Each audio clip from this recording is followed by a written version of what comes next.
Hello, everybody. Welcome back to another episode of Oh Shoot. I'm your host, Cassidy Lynne, and happy Monday. We've got lots and lots to talk about today. Today is an advice column episode. So I posted the submission link on my podcast Instagram this time. So only people from the podcast page have submitted advice, and we're going to go through about 15 to 20 of those today. And we've got lots of topics ranging from all sorts of things. So yeah, it's going to be a good episode. First things first, we have to address the elephant in the room. And this is going to be a little late because this happened, I guess it would be last Tuesday at this point. But we have to address Taylor Swift's proposal, specifically the photos. Okay. This is not a pop culture podcast, so I'm not here to tell you, oh my gosh, Taylor Swift got engaged, because I mean, obviously she did. That's a big deal. However, a big thing, and I actually made an Instagram reel about this, a big thing people are talking about are the photos. Okay. And there's kind of a mixed bag. Some people really like the images. Some people really don't like the photos. I'm not here to say whether I think they're amazing, whether I think they're horrible. I am more so here just to say that the photographer came forward and said, hey, I took these photos.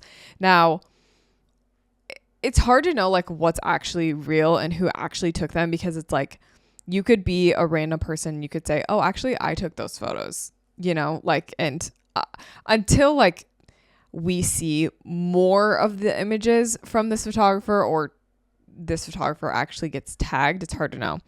But the photographer's name, hold on, I have it screenshotted, is Andy Lassner. He is an executive producer for the Jennifer Hudson show.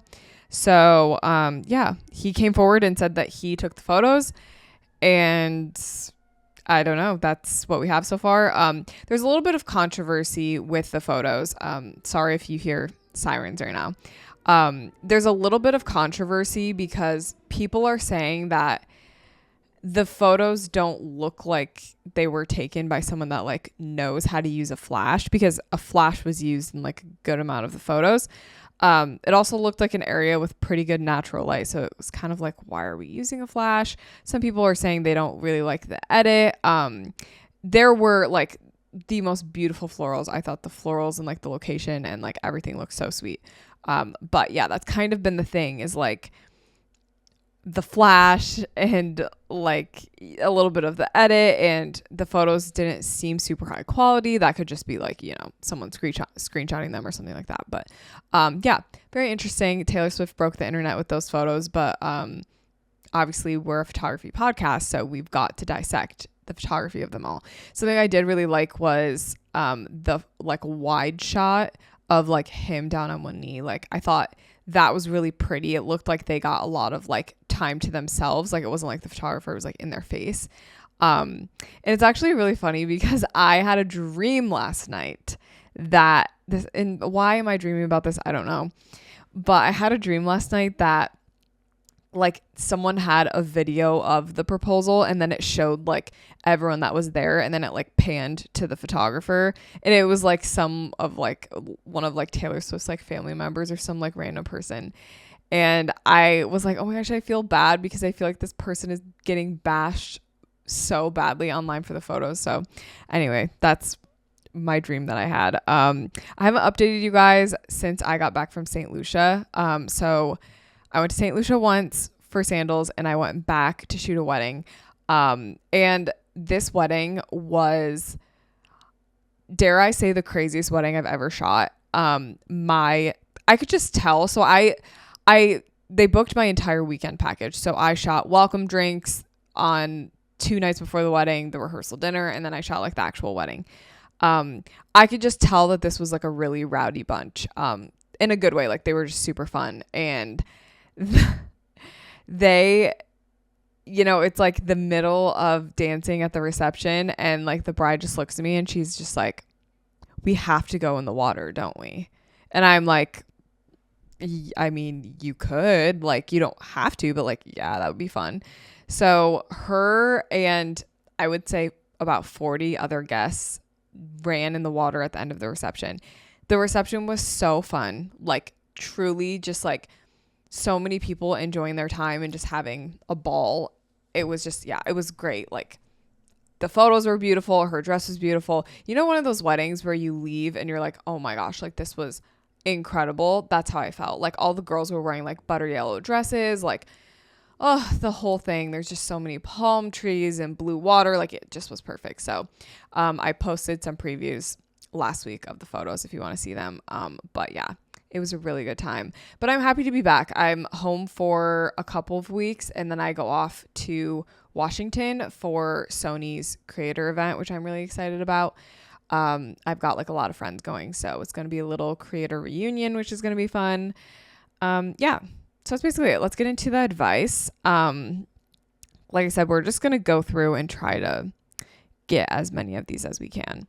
And I tried to pick like as many like real life examples for you guys, you know, because I feel like the more context we have, like rather than just being like, how do I grow on TikTok? Like I want to hear kind of like the context of like, what's your strategy? What are you doing?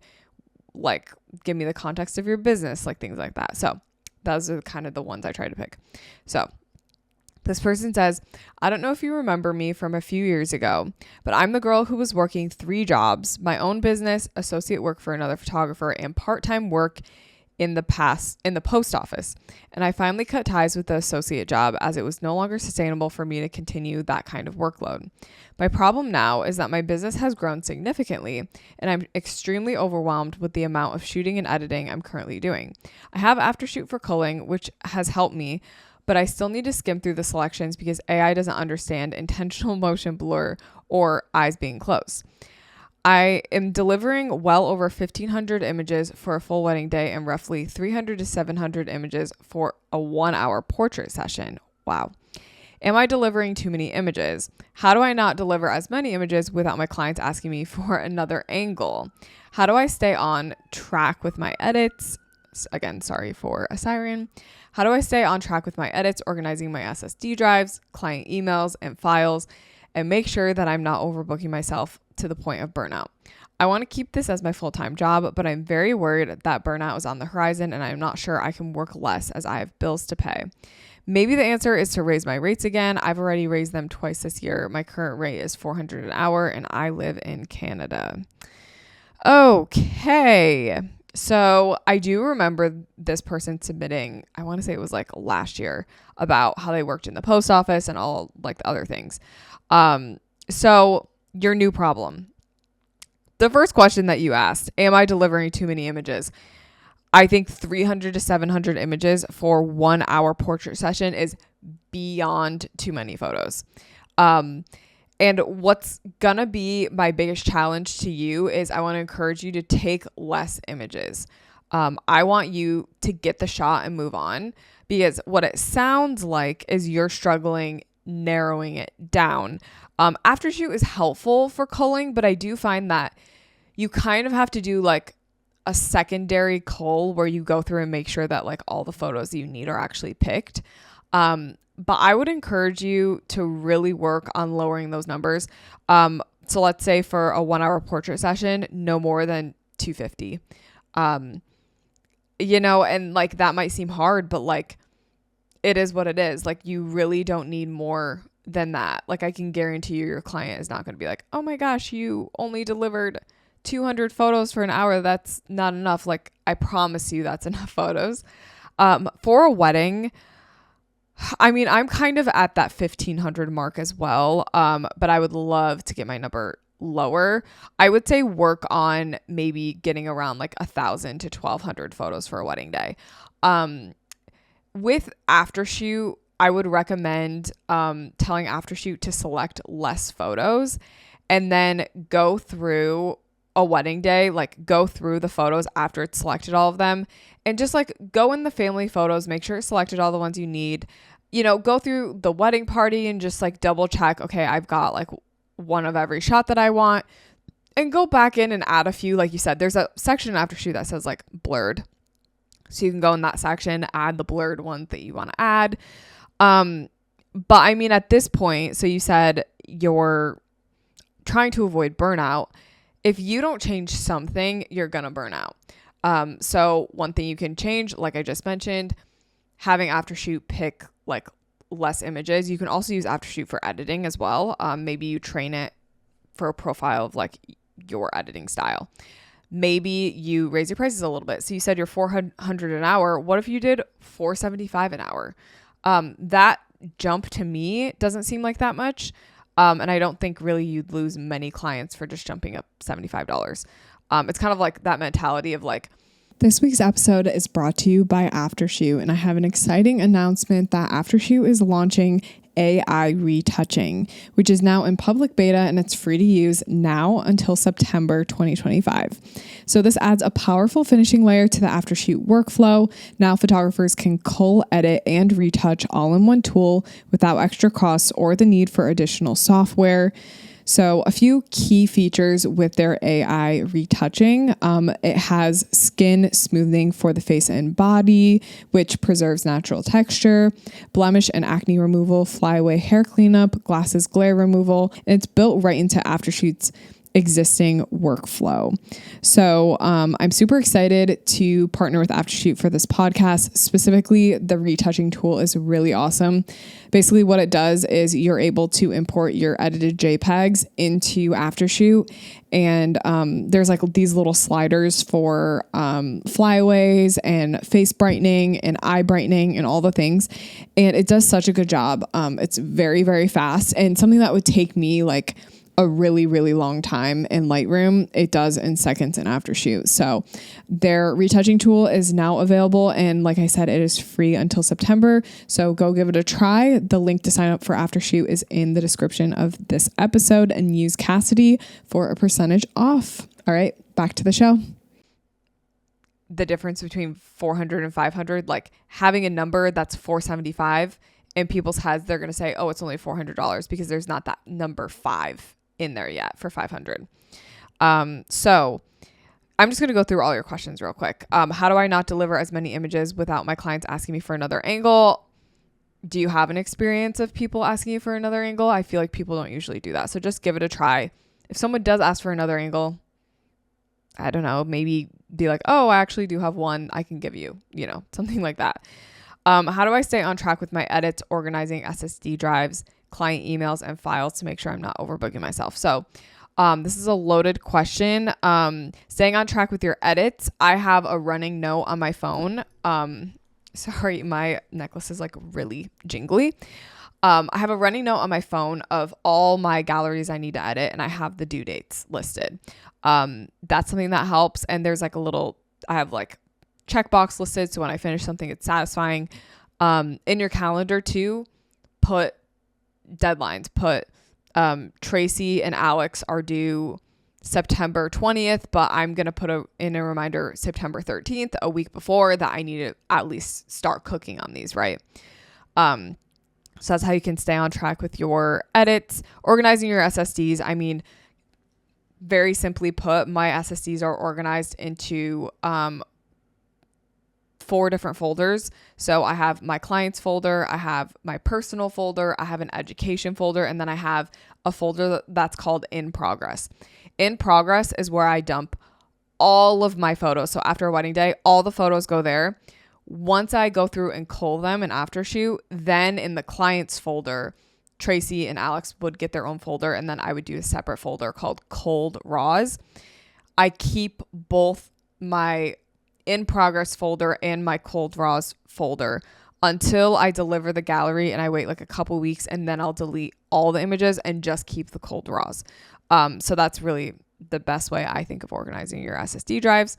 Clients and emails, files, all of that, Honeybook.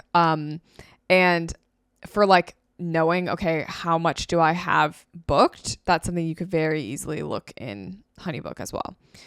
Yeah. So I hope that helps a little bit.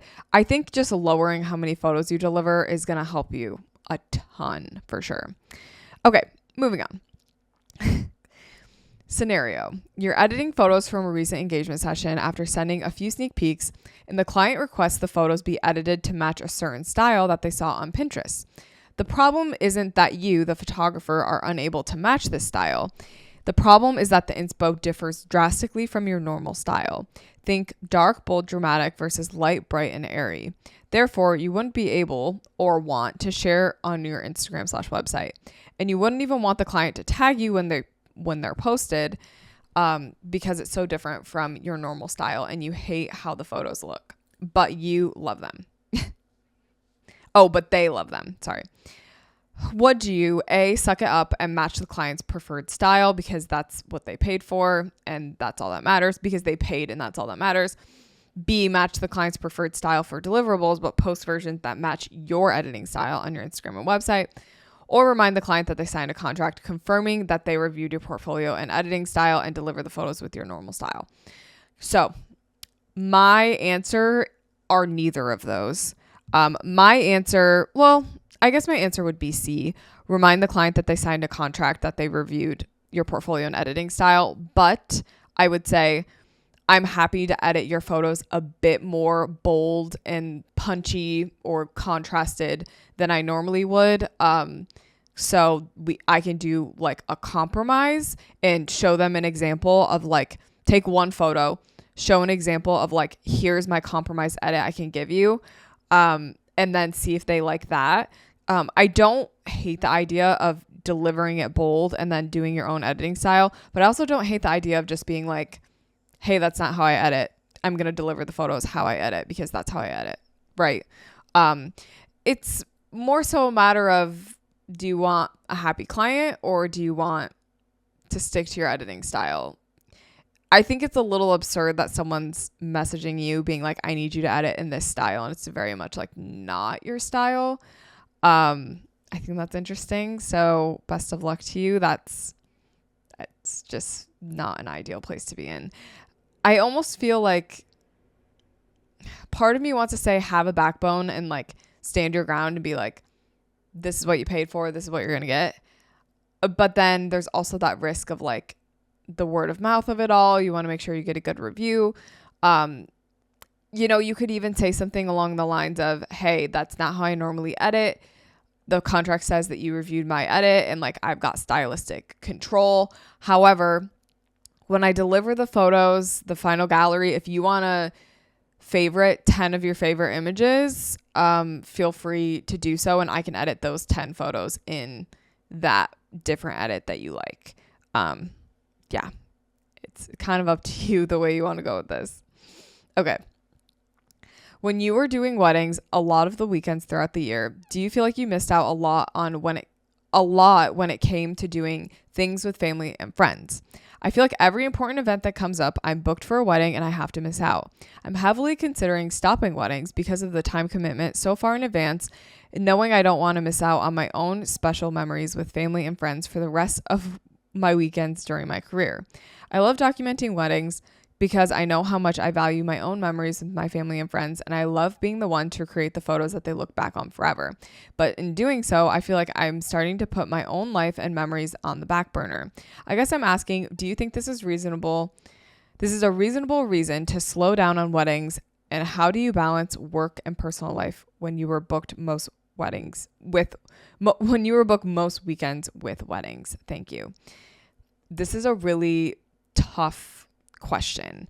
When I was like booking like 30 weddings a year, this is definitely something that I experienced. But I think in my family specifically, like my sister Lexi works a lot of weekends as well. Like she's a server. So, I mean, for us, it's kind of always been like we will do a Sunday night for like a family event, or it'll be like a Friday night or something. It won't be like on a Saturday. So I don't feel like I missed out on too many family events. Obviously, you're going to miss out on stuff, but I don't recall it being like that bad. But it sounds like for you, it's bad enough that you're starting to be like, should I stop shooting weddings? Number one, I might encourage you to talk to your family and friends. And, it never hurts to try. Just be like, hey, I know we're having this person's birthday party. Would you mind doing it on Sunday instead of Saturday? Because I'm shooting a wedding on Saturday. I'd really love to be there. it never hurts to ask. One of my friends doesn't take any weddings on Sundays because she wants to have that open for like church. She wants to have it open for family events, like dinners, like things like that. Yeah, I mean, it sounds like you're getting to a point where the price that your clients pay is not worth you missing out on family stuff. So when you get to a point where the price that's being paid for your time is not worth your time and you almost wish that like you hadn't booked that thing, it might be a time to then change your prices as well, up your prices and see if you can book a little bit less. Yeah. If you really, really feel like this is starting to be like a really big problem for me, yeah, I mean, you can still capture families and memories and like important moments with just like doing sessions and stuff, like you can, or just like small elopements are only like 10 a year. Like you can still get that while maintaining the work-life balance. So I'd really evaluate your schedule. Maybe you go through and you look at all the weddings you shot this year and you notice that you never had any Friday weddings, or like it was really, really popular for you to have like Sunday weddings or whatever it is. Take note of those things, and maybe if you have like a Sunday wedding pop up as an inquiry, maybe don't necessarily take that. I would focus more on the dates right now rather than, let me just get rid of weddings altogether. Okay. Hi, Cassidy. I love you and your podcast so much. I'm a newer photographer and I just started to book clients. I just graduated high school and I want to make photography my full-time job. Oh, sorry.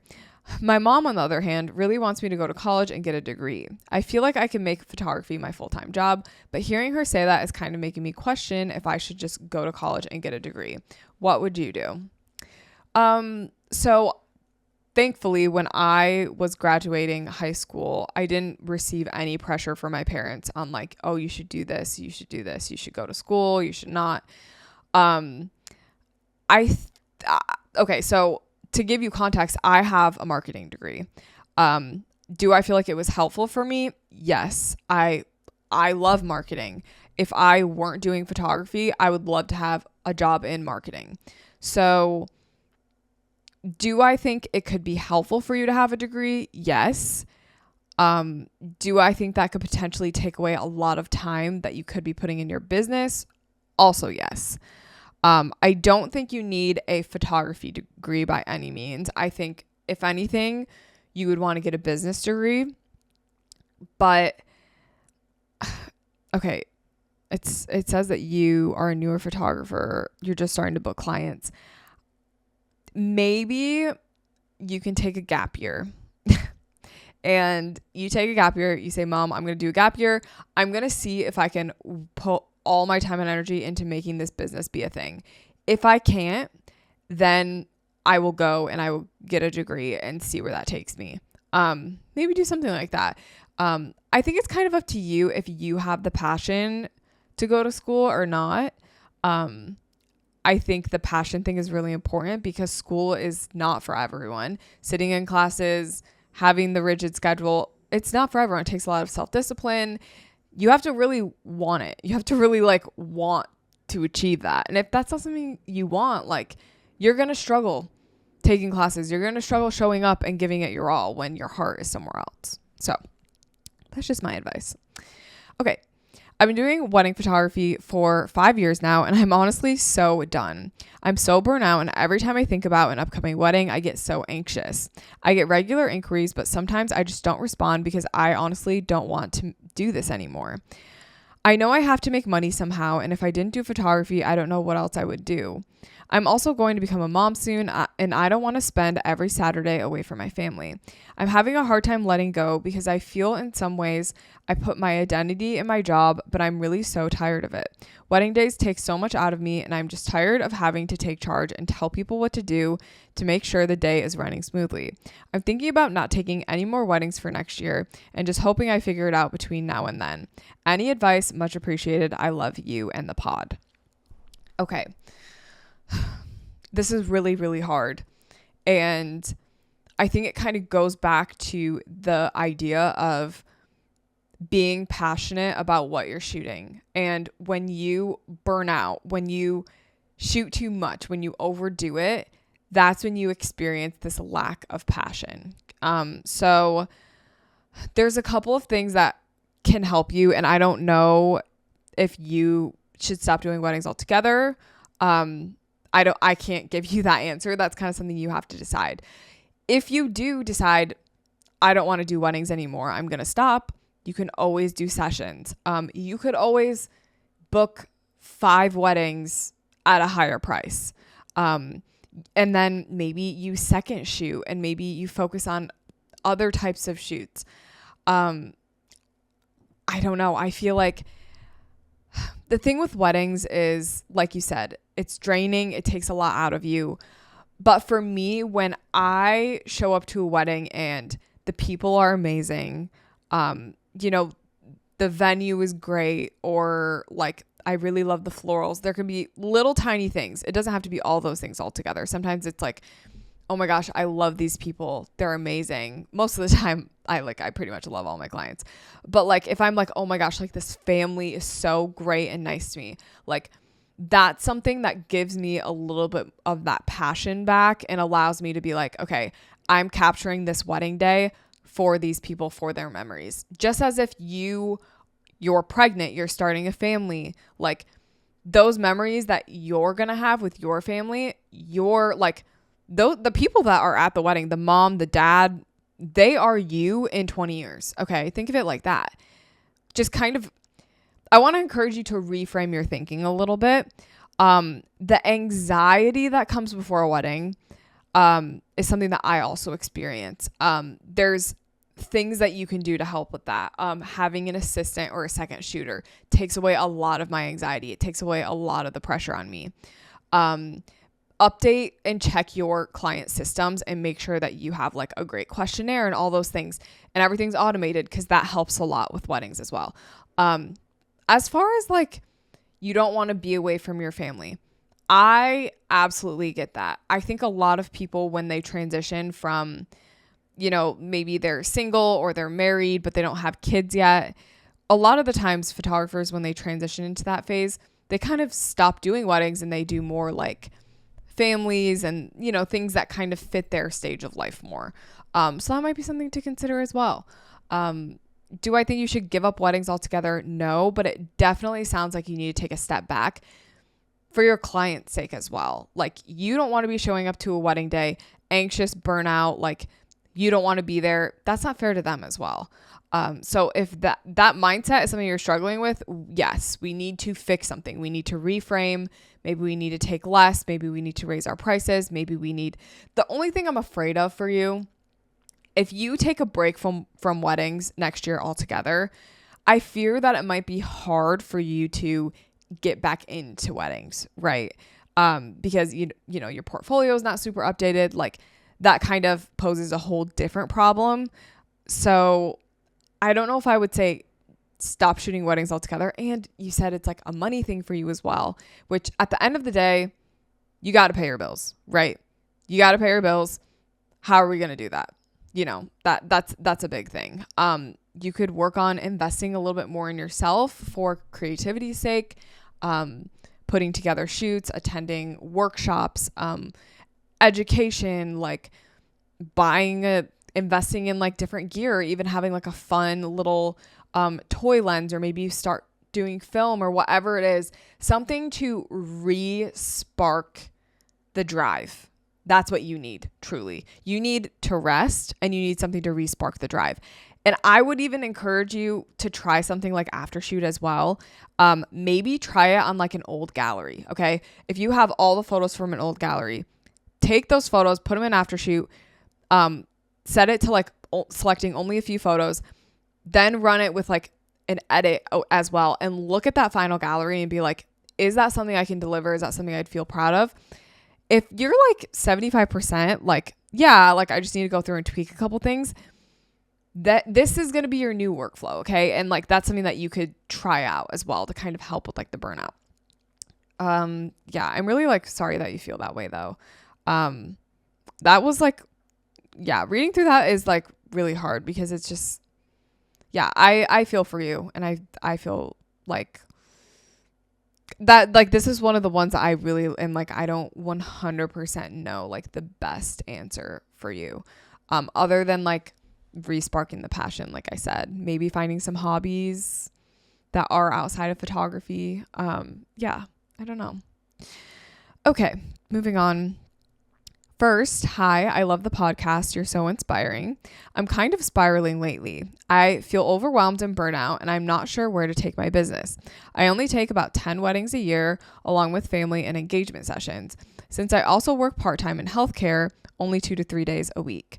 I've loved the balance of doing both photography and my healthcare job for preventing burnout from both jobs. But I just had a baby in the winter, and the thought of being gone every weekend for photography, as my baby gets older, has me wondering if I should switch back towards my healthcare job. But I do love the flexibility and creativity of photography and the flexibility of running my own business. Bookings are also slow for next year, so maybe that's deciding for me. What are your thoughts on the trade-offs? Thanks. I think as much as you're feeling like I don't want to be away every weekend for photography as he gets older, I think that if you were to go more full time with your healthcare job, you'd experience a similar feeling of like, oh, I'm gone every single day of the week. Like obviously like it's work hours, which is different because like you'd be home at night or whatever. But I think the flexibility of it is something that you're going to cherish more in the future than the wedding thing. But like you're saying, bookings are slower for next year. Maybe that's deciding for you. Maybe it is. And like maybe you can put a couple last ditch efforts into marketing and just like literally just see. I feel like this is kind of what I think. If you can just see, like, based on the inquiries, you said you already only take like 10 weddings a year, based on the inquiries that come in, like if you're like, I only have about 3 weddings booked for next year. Okay. Yeah, that might be your sign.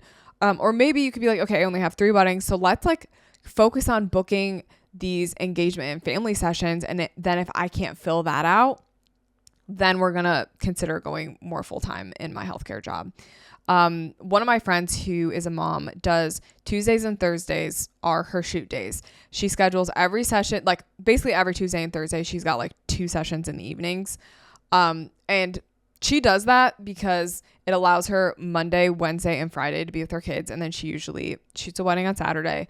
And that allows you a lot more of that flexibility when you narrow it down to just a couple days rather than like it just being spread out throughout the entire week. That's very stressful.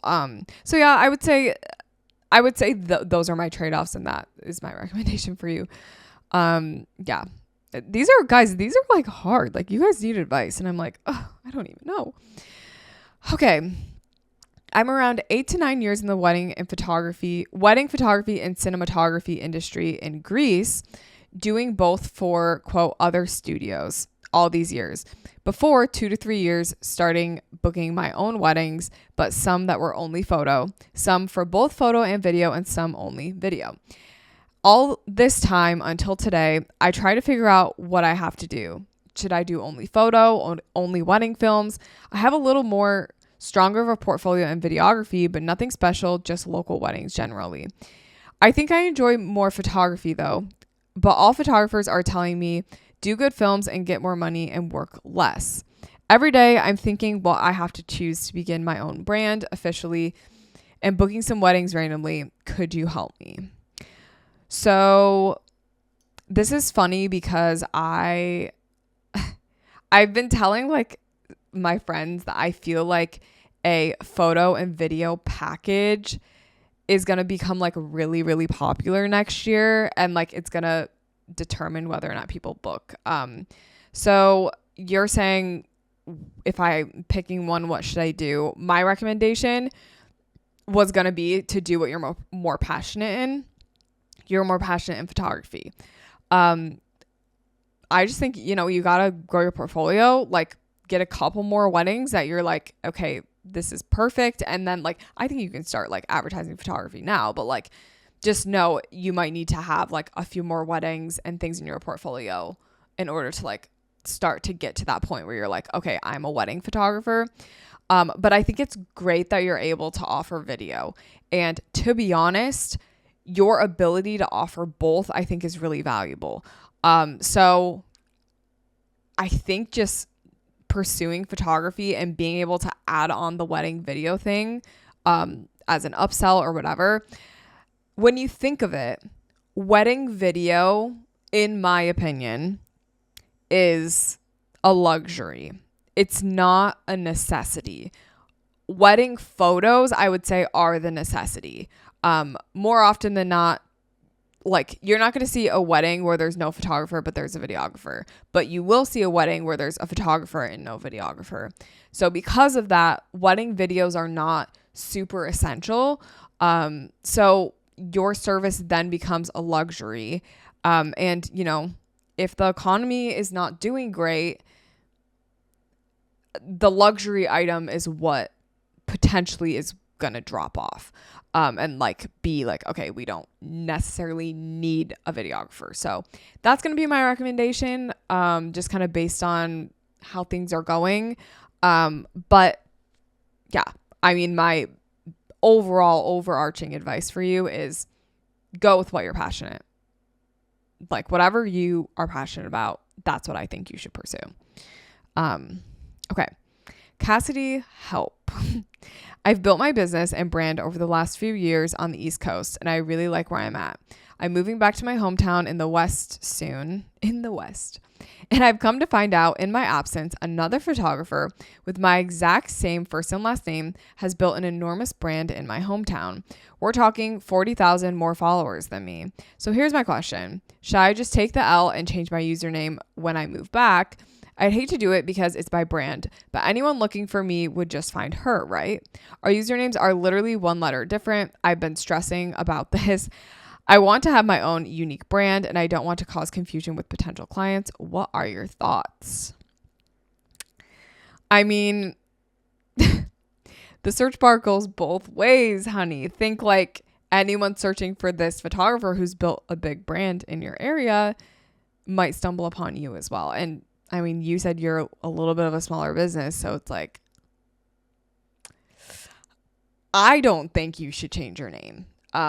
You already have this business built. You're from there. People should know you by your name. And it's something you can laugh about. I think if you run into maybe issues with the other photographer being like, why do you have the same name as me? Maybe say something, but like at the end of the day, like, you already built a business with that name. You going back to your hometown and someone already has a business with that name and they've built a lot of it. Like, it is kind of nice because it's like, if they're searching for this person's name and both of you pop up, like, this is horrible, but like, what if you have better prices, better photos? Like, okay, you might get booked. Like, yeah. And like, I wouldn't let followers determine like your ability to book or like your any of that, because people can have so many followers and hardly book anything, you know. Followers does not equal bookings. So I would just run with it and see if it gives you issues. I don't think so. You're saying you fear because like they're going to be searching for you and they would just find her, but I would say build a strong enough brand to where who cares? Your brands are different enough. Like, yeah, you might have the same name, but you've got a different style or a different bio or a different vibe or whatever it is. Okay. Like, yeah, you're both photographers, but like being unique is going to make this situation okay. I'd be interested to hear what other people think about that. Because while I'm saying that, I'm like, oh my gosh, like this just seems like this seems like drama is brewing is what it feels like. Or it feels like nothing's going to happen from it. I don't know. Okay. Hi, Cassidy. I love you and your podcast so much. I need advice on how to book weddings. I'm a newer photographer in Michigan, and it seems like the industry is filled with other wedding photographers who are doing so well. I know I shouldn't be comparing myself to other photographers, but I'm currently shooting seniors and a few couples. I'm also 18, so I don't really have any friends that are currently getting married. I know there's second shooting that I can do, but I'm not sure I can post the work and how I would start booking my own. My dream is to do travel luxury weddings full time. I just don't know how to start. Sorry for the rant. What would you do? So your first concern about like, you want to do second shooting, you don't know if you can post the work. That's just an assumption. You most likely are going to be able to post the work. Sometimes you work with a photographer and they don't let you, but you're going to probably be able to post the work. So I wouldn't worry about that. You're also 18. So you have some building to do. Like you said, you don't know people getting married, and that's how a lot of people get into the industry. So I think the second shooting opportunities, even just building photography community, meeting other photographers, like things like that, that's going to be helpful for your business in the long run. I think that your goal for doing travel luxury weddings, it starts with just building the community, building a portfolio, investing in yourself. Something like travel, especially, you're going to have to build your travel portfolio. Yeah, you might get a client who takes a risk on you and says, hey, come to Cabo, shoot my wedding. But most likely, you're not just going to be handed the opportunity. You have to work for it.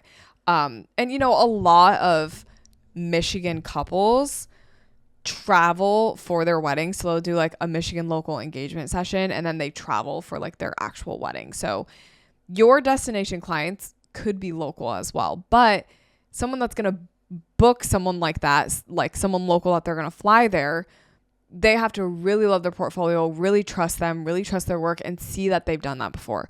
So that's kind of the tricky part that you're in. You have to grow that portfolio first and seek out the second shooter opportunities. I think that's your biggest thing is going to be second shooting. Okay. Hello, cutie Cass. I like that. Here's my dilemma. I'm a wedding photographer and I feel like I'm not attracting my dream ideal clients. I've been trying to market towards my ideal client, but I don't know if it's that they aren't seeing my work or if they see it and they end up booking with someone else.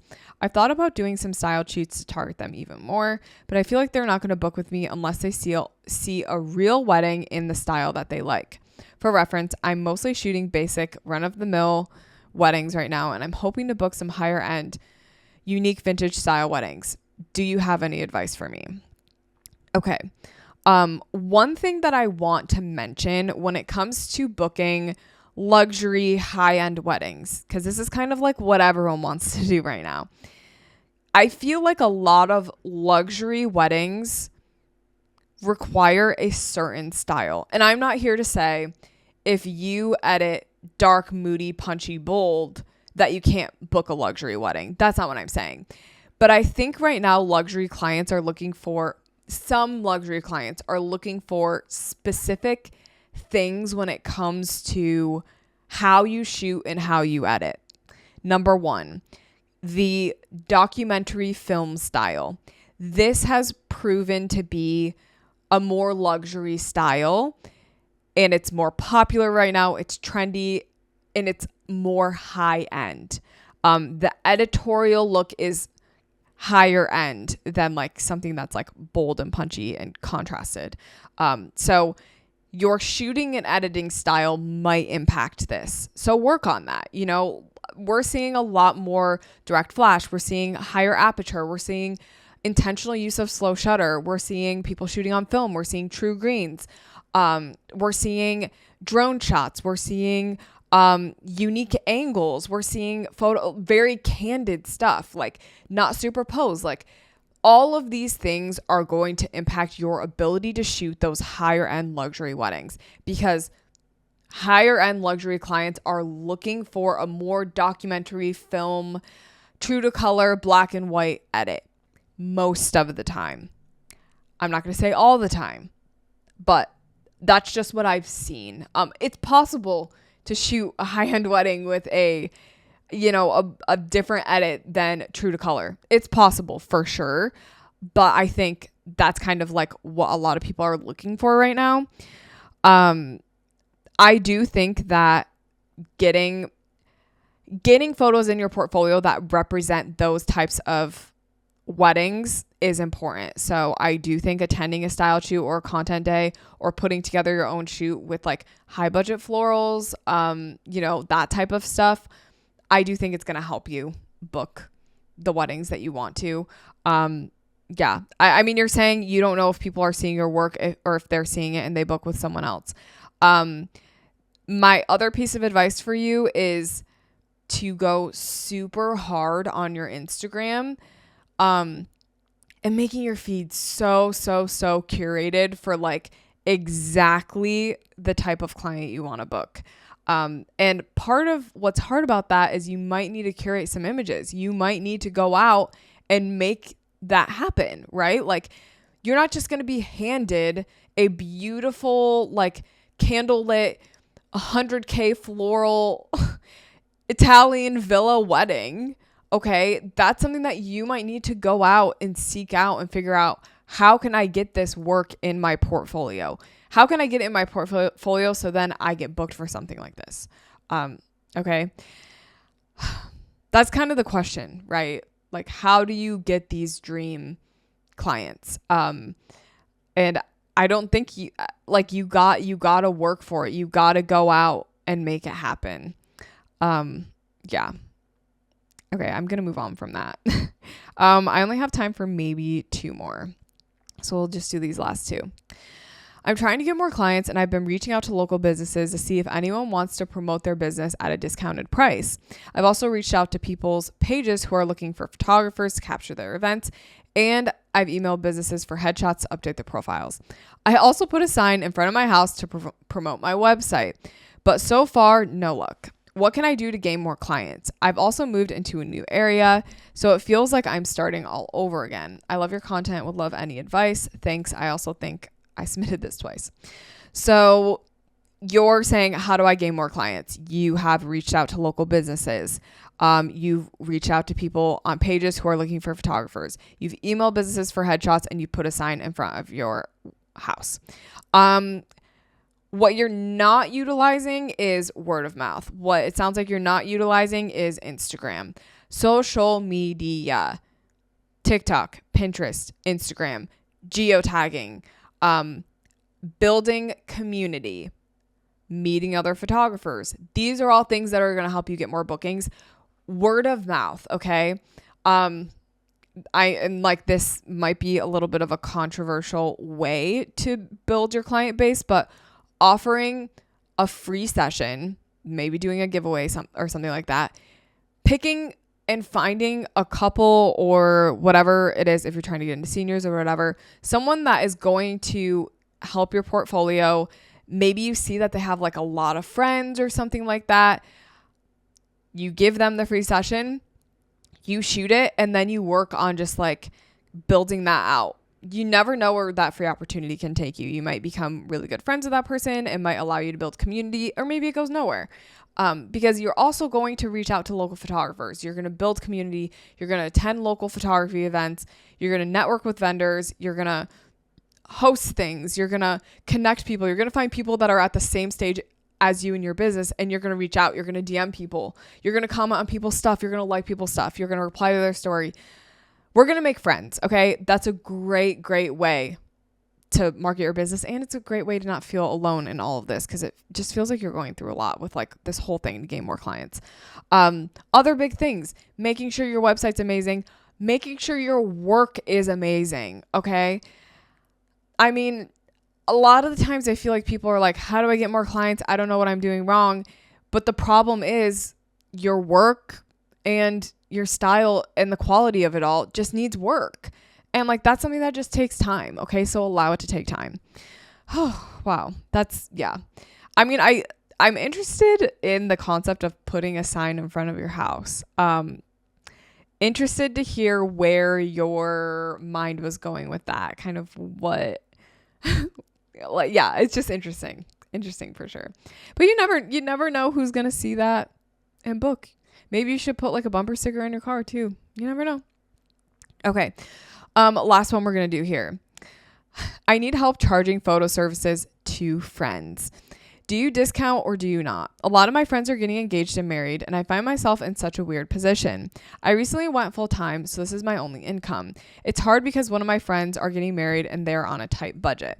They want me to photograph their wedding, but they haven't told me which package they prefer or their budget, just that they want to save as much money as possible. Do I give them a discount? I also photographed their friend's wedding and I didn't give them a discount. So what if they talk? LOL, help. What would Cassidy do? Okay. So, for me personally, I find there to be value in giving my friends and family a discount. It helps word of mouth. Your friends and family hopefully are your biggest supporters. So, what's hard about it is they should be your biggest supporters. They should want to pay your full prices. However, you want to be their friends and family and you want to help them out and you want to give them a little bit of a discount. And by giving them a discount, that helps with the word of mouth of it all. That helps with you making connections and potentially being able to shoot their friend's wedding and then their friend's friend's wedding. And then, it kind of turns into a snowball thing. I don't think it's worth losing out on a friend's wedding if they're not willing to pay your price. However, you want to make sure you're still able to give them a good experience. Like if they're like, oh, we'll only do 4 hours with you because we're on such a tight budget. Well, no, they're not going to have a great experience because 4 hours is only going to get them ceremony and like 2 hours of the reception. Okay. That's like not enough time. So there's this weird balance with it all. And I personally find that per friend, per family, it depends on the person. It helps to know their budget. I kind of give like custom quotes, like my quotes are always different. And I think if it's someone that's pretty decently far removed from me, like a family friend, not someone I talk to that often, if ever, like those are people I'm not going to give that big of a discount for. Like that doesn't mean as much to me as booking like my college roommate's wedding. That to me matters. Like if I'm not in the wedding, but like, like I'm an honorary photographer, like that's someone I know and I love, I want to shoot that wedding. You could also hire an associate. That's a great option. So that's what I did for like my sister's wedding. When my younger sister, Lindsay, got married, I hired one of my friends to shoot the wedding for me. And then I edited the photos because I was like in the photos. So all things to think about. I personally lean on the side of discounting is good for your business because it allows you to make the connections. But if you're at a point in your business where you're growing and you're thriving and you're flourishing, offering a discount might hurt your business because you're booking a Saturday that you could have like booked something else. So you kind of have to feel it out. But I think the thing about people talking is something that I might like address to your friends. So you're worried about, oh, my previous client might talk to my current person. They're both friends. Like, I'm afraid they might chat about it. And you could literally just go to them and be like, hey, like, we're making you something custom. I charge so-and-so this much. Sometimes it is helpful to compare and be like, I charge so-and-so this much and they paid it. That might make them a little bit more willing to pay more than what they were initially willing to pay for. So yeah, I would just be transparent with it all. It's hard. It's hard out here giving discounts, to not discount, to shoot for less, to stand your ground. It really all depends. And that's the beauty of photography, is there is no clear-cut answer. So guys, thank you so much for listening to this week's episode. We will be back next week for another episode, so stay tuned for that. I hope everyone has an amazing rest of their week. And have a great rest of your day.